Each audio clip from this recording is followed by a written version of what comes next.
Praise the Lord. இன்றைய தியானம் பிரசங்கி 7:1-14 வரை. பரிமள தைலத்தை பார்க்கிலும் நற்கீர்த்தியும் ஒருவனுடைய ஜனன நாளை பார்க்கிலும் மரண நாளும் நல்லது. விருந்து வீட்டுக்கு போவதிலும் துக்க வீட்டுக்கு போவது நலம். இதிலே எல்லா மனுஷரின் முடிவும் காணப்படும். உயிரோடு இருக்கிறவன் இதை தன் மனதிலே சிந்திப்பான். நகைப்பை பார்க்கிலும் துக்கிப்பு நலம். முக துக்கத்தினாலே இருதயம் சீர்படும்.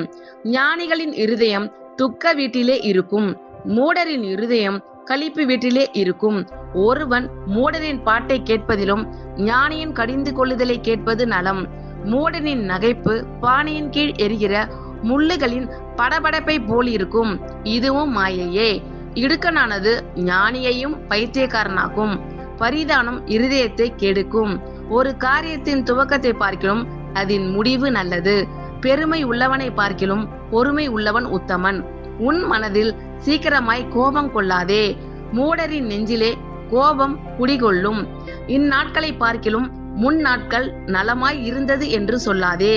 நீ இதை குறித்து கேட்பது ஞானம் அல்ல, சுதந்திரத்தோடே ஞானம் நல்லது.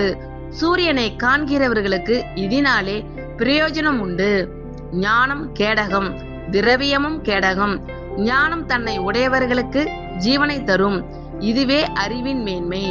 தேவனுடைய செயலை கவனித்து பார், அவர் கோணலாக்கினதை நேர்மையாக்கத்தக்கவன் யார்?